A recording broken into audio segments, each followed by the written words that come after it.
Armstrong Entertainment. Caw-caw.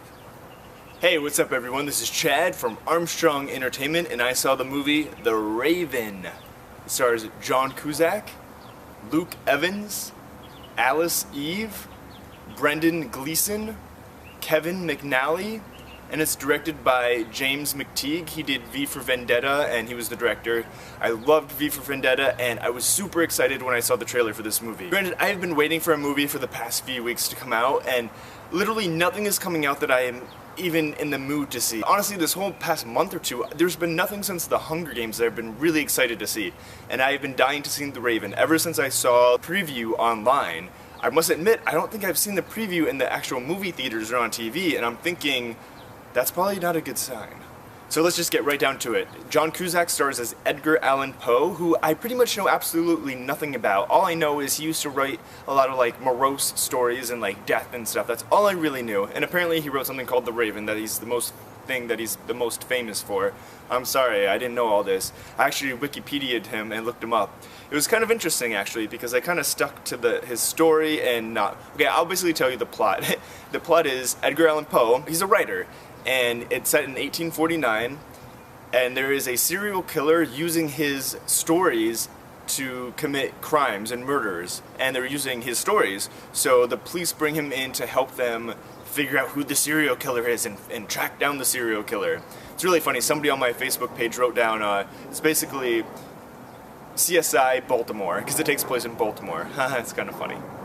Crap, where's the plane? It was really cool. This movie basically, it reminded me a lot of Sleepy Hollow and From Hell, just mainly how the setting was and kind of the decade, I would say, the 1800s. It definitely had that feel to it, and I love that stuff. I love like the whole foggy and carriages and cobblestone roads. It was cool. It was a simpler time.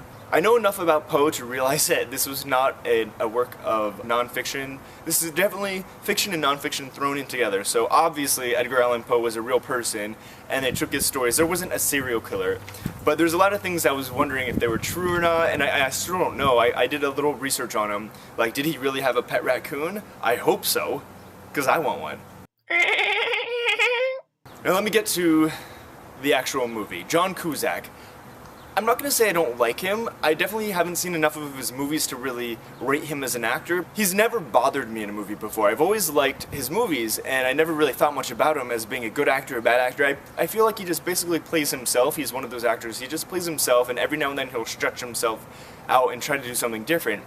And for some reason, this movie didn't work for me for him. He didn't pull it off, and he actually distracted me from the movie, at least the first half of the movie. The first half, I was really bored, and I caught myself thinking about other things. The second half, it kind of tied it up, and it was a whodunit movie, so you're kind of trying to figure out who's creating these crimes, but John Cusack, for me, half of the movie, he kind of sucked. He honestly reminded me of Nicolas Cage, and if you know me at all, I hate Nicolas Cage. It's not as a person, I don't hate him as a person, I just literally hate almost every single movie he's in. If this movie would have starred Nicolas Cage, there's no way in hell I would have seen it. I was definitely left underwhelmed when I saw this film, so I would say, I say don't see it in the theater, but I'm glad I did, because there's absolutely nothing else I wanted to see. So I'm glad I saw it, and I didn't think it was horrendous or anything, but I wouldn't feel comfortable recommending people to go see it. Anyways, it's called The Raven, and it's playing in a theater near you,